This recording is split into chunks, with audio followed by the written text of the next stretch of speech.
Chaque matin à 6 heures, les portes de la cuisine s'ouvrent à la base commune du Faucon. La sergent-chef Maria Santos, 34 ans, est stationnée ici depuis 18 mois. Elle ne parle jamais, ne se plaint jamais, elle nourrit silencieusement 800 personnes. On l'appelle « fantôme » parce qu'elle est tellement discrète qu'on oublie même qu'elle est là. Mais Maria Santos a un secret. Et selon les dossiers du Pentagone, ce secret est mort en Syrie il y a 2 ans. Le matin du mardi, à 7h30, la cuisine est plus chaude que jamais. La climatisation est en panne. La générale Patricia Hawthorne arrive pour une inspection surprise. Alors que Maria tend la main pour saisir un gros pot de brouillé sur le comptoir, sa manche se retrousse, et c'est là que la générale le voit. Un petit tatouage d'aigle noir sur son poignet. Un script arabe dessous. La tasse de café de la générale glisse de sa main et se brise au sol. Elle reconnaît bien ce symbole, car c'est elle qui a personnellement approuvé cette mission. Maria Santos n'est pas du tout membre du personnel de cuisine.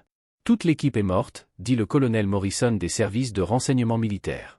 Une unité spéciale de 12 personnes a été prise en embuscade lors d'une opération de contrebande d'armement en Syrie. La générale Hawthorne consulte les dossiers. Delta Force, opération Faucon du désert, tous disparus, tous présumés morts, mais quelqu'un a survécu. Et elle est ici depuis 18 mois, juste sous nos yeux. La routine de Maria ne change jamais. Première arrivée à 6 heures, dernière sortie à 19 heures. Les autres membres du personnel de cuisine la remarquent à peine. Les jeunes soldats qui servent la nourriture la traitent comme un meuble, mais il y a des détails. Ses compétences en couteau sont trop professionnelles. Elle surveille toujours les sorties. Il y a une petite cicatrice sur son cou. Elle ne retire jamais sa montre, même lorsqu'elle lave la vaisselle. Et ce tatouage, un tatouage que seules 12 personnes étaient censées connaître. Le sergent-major Maria Elena Santos, dit le colonel Morrison, en s'approchant d'elle pendant le nettoyage du soir.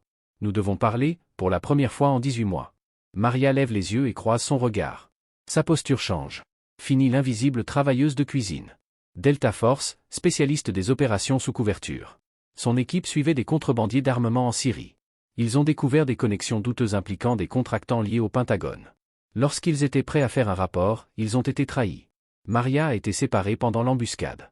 Elle a survécu 3 jours seule en territoire hostile, mais elle a dû maintenir le silence radio. « Pourquoi êtes-vous ici » demande la générale Hawthorne. « Parce que le même réseau est toujours actif et que la base du Faucon traite des contrats de fourniture pour la région. J'ai surveillé des activités suspectes pendant 18 mois. Les quartiers cachés de Maria choquent tout le monde.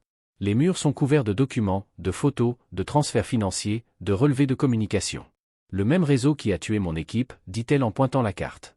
Une opération de contrebande d'armement dirigée par des contractants liés au Pentagone. J'ai patiemment recueilli des preuves pendant 18 mois. Le personnel de cuisine est stupéfait. La femme qu'ils appelaient « fantôme » est en réalité une soldate d'élite.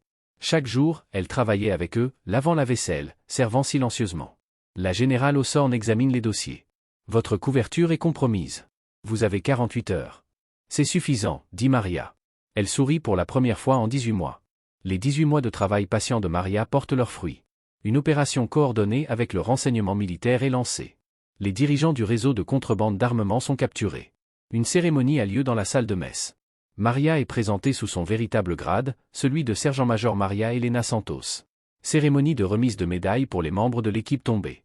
Je choisis de rester à la base du Faucon en tant qu'officier de liaison pour le renseignement. Le personnel de cuisine comprend désormais pourquoi leur « fantôme » les observait toujours. Certains héros choisissent de vivre dans l'ombre. Ils portent le poids de vérités classifiées et de sacrifices non reconnus.